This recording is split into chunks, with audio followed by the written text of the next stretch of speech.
Let us start lesson number 6, the making of a scientist. Lesson number 6, the making of a scientist.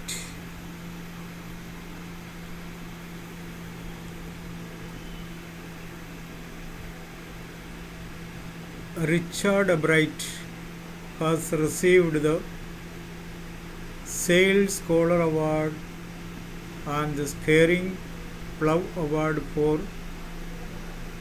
biochemistry and molecular biology.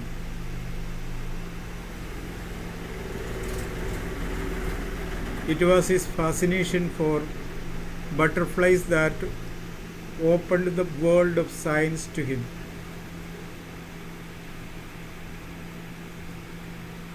Richard Albright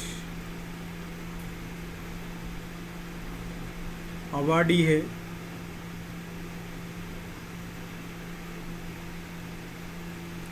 cell scholar award and the Scaring Plough Award for biochemistry and molecular biology. You people say biology. It is not biology, it is biology. What? Biology, जैसे हम short form में कहते हैं ना bio, उसके बाद लो, लेकिन एक साथ बोलते हैं बायोलॉजी होता है. बायोलॉजी नहीं है, बायोलॉजी. बायोलॉजी. सोशियोलॉजी, सोशियोलॉजी कहते हैं. Psychology no, psychology. Logy logy logy, biology. Got it. कई जगह में सुनेंगे उल्टा, वो तो अपने स्टाइल में सब बोलता है, but it is logy लजी.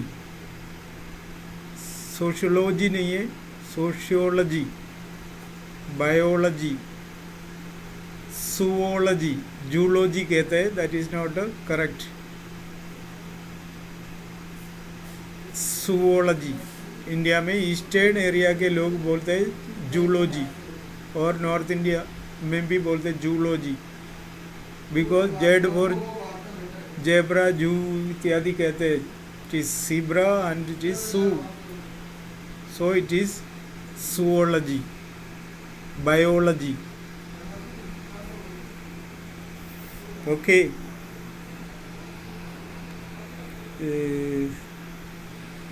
Lesson is written by Robert W. Peterson. The making of a scientist. कुछ काम करते करते ही became a scientist. Who became a scientist, यहाँ तो बताते.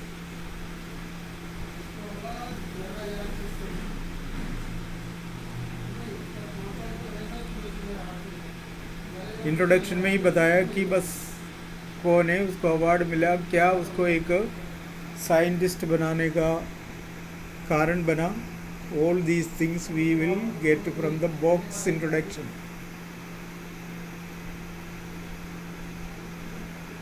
सो it's a typical lesson. You have to give much attention to it, then only you can understand. Some difficult words are there, meanings are not common, and translation is not difficult. Translation is difficult. So try to understand the lesson.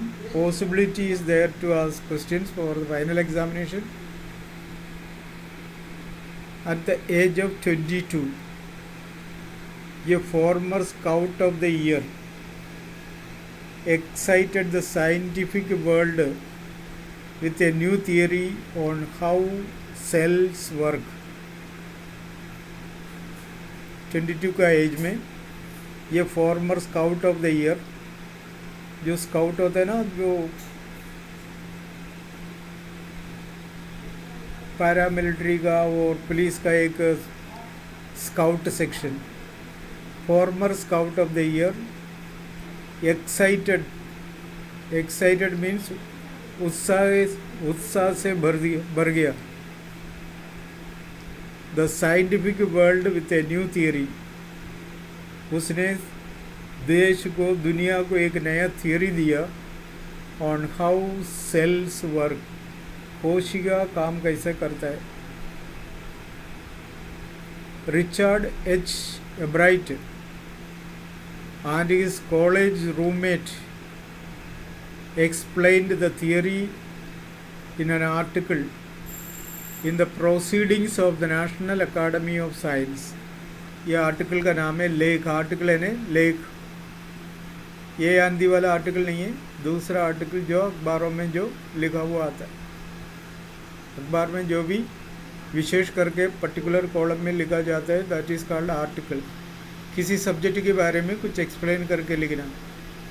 हर अखबार में हमें देखने को मिलता है एक article विशेष करके, और उसका चीफ एडिटर का एक आर्टिकल हर दिन आता है कुछ ना कुछ लिख के किसी सब्जेक्ट के बारे में। इस तरह से at the age of 22 a former scout of the year excited the scientific world with a new theory on how cells work. Cells यानी कोशिका, हमारे शरीर का अंदर का जो कोशिका है और जैसे काम करता है उसके बारे में एक नया थियरी बना के दिया। रिचर्ड एच एब्राइट एंड इस कॉलेज रूममेट, कॉलेज रूममेट है ना कॉलेज का साथी, रूममेट क्लासमेट नहीं है, रूममेट साथ रहने वाले, और क्लासमेट साथ पढ़ने वाले।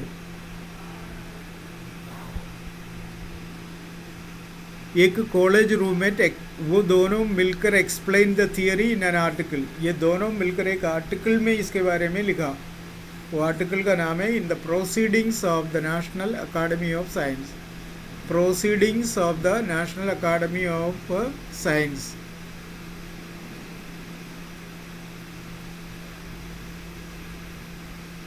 जो आर्टिकल बना, लेख बनाया, पत्रिका बनाए, उसका नाम है, उसी अखबार में एक आर्टिकल का रूप में इन लोगों ने दिया। Proceedings of the national Academy of science पत्रिका का नाम है, और उस पत्रिका में लोगों ने दोनों मिलकर, कौन कौन, रिचर्ड एच का मतलब रिचर्ड एच एब्राइट, ऊपर जो दिखा रखा है कॉलम में उसका पूरा नाम है ये, Richard H एब्राइट and his college roommate explained the theory in an article in the Proceedings of the National Academy of Science नाम का पत्रिका में एक आर्टिकल का रूप में इसके जानकारी उन्होंने दिया, विशेष करके दोनों मिलके। अब कॉलेज रूममेट,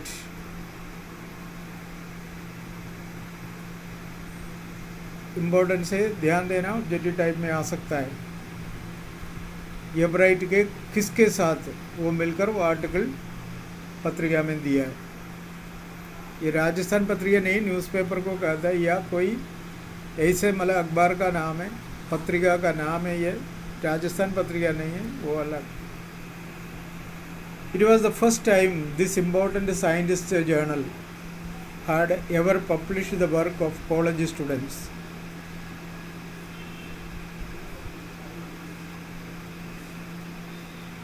ये साइंटिफिक अखबार में पहले बार बच्चों का दिया हुआ एक आर्टिकल छापा है, पहले बार।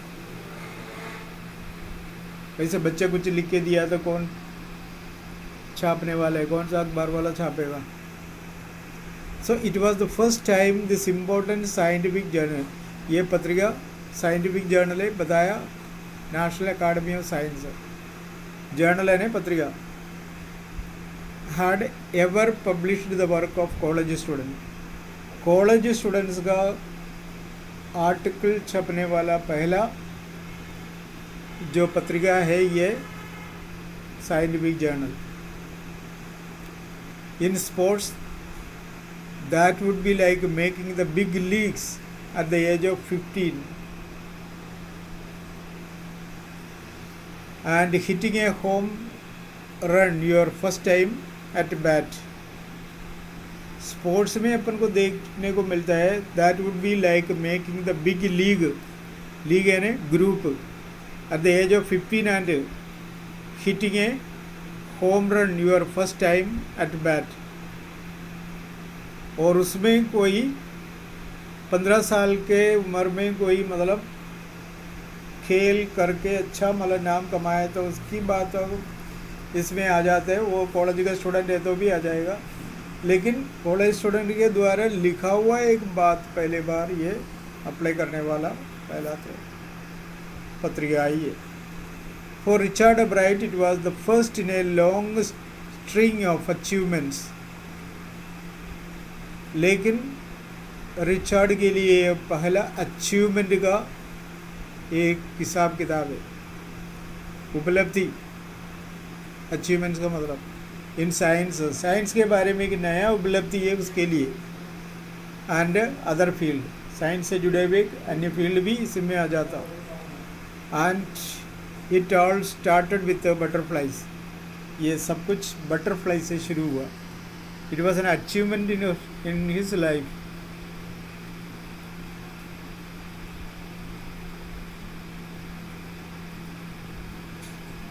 लेकिन कोई खिलाड़ी के लिए एक बार खेला फिर वो स्थान दोबारा नहीं मिला है तो उसको इतना इम्पोर्टेंस नहीं होता, लेकिन एक बार नाम ले लिया तो बस है। लेकिन एक मतलब साइंटिफिक लेवल में नाम लेने वाला व्यक्ति का नाम हमेशा हमेशा याद रहता है।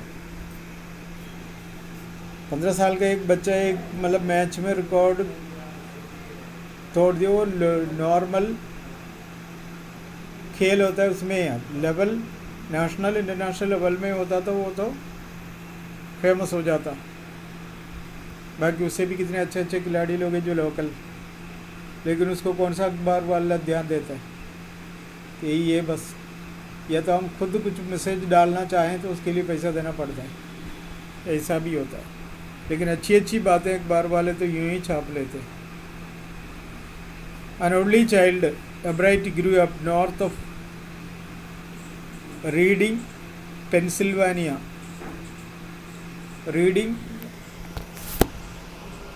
करने का मीनिंग नहीं है, जगह का नाम है। पेंसिल्वानिया का रीडिंग नाम का जगह में इसका पालन पोषण हुआ। There was not much I could do there, she said. वहाँ पर ज़्यादा कुछ करने के लिए नहीं थे उसके पास। I certainly could not play football और baseball with a team of one. अकेला मेरा टीम तो बनेगा ही नहीं जो फुटबॉल खेले बेसबॉल खेले। But there was one thing I could do, collect things. लेकिन मैं अकेला एक काम कर सकता था, चीज़ें इकट्ठा करो। एक टीम होता है खेलने वाले, लेकिन इस तरह का जो काम करने के लिए अकेला है वो चीज़ें कलेक्ट कर सकता है। लोगों के बीच में कलेक्ट होना नहीं है और खुद कुछ चीज़ें कलेक्ट करना है, ये काम ये कर सकता है। There was not much I could do there. Pennsylvania में रीडिंग, पेंसिल्वानिया में मुझे ज़्यादा कुछ करने के लिए नहीं था। I certainly could not play football और baseball with a team of one. और मैं एक जने के साथ में कोई फुटबॉल और बेसबॉल नहीं खेल सकता। But there was one thing I could do, लेकिन एक काम मैं कर सका, दैट वॉज कलेक्ट थिंग्स। वो चीज़ें कलेक्ट करना था।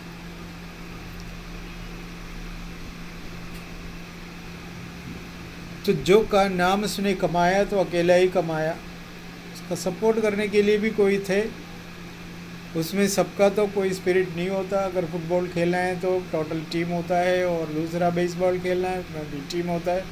उसमें भी एक टीम नहीं है, दो टीम के बीच में खेला जाता है। इसलिए मैं इस तरह से जाके कुछ काम तो कर ही नहीं सकता है। जो करना है मुझे अकेला खुद का दिमाग लगा के करना होता। So I am here, I could do collecting things.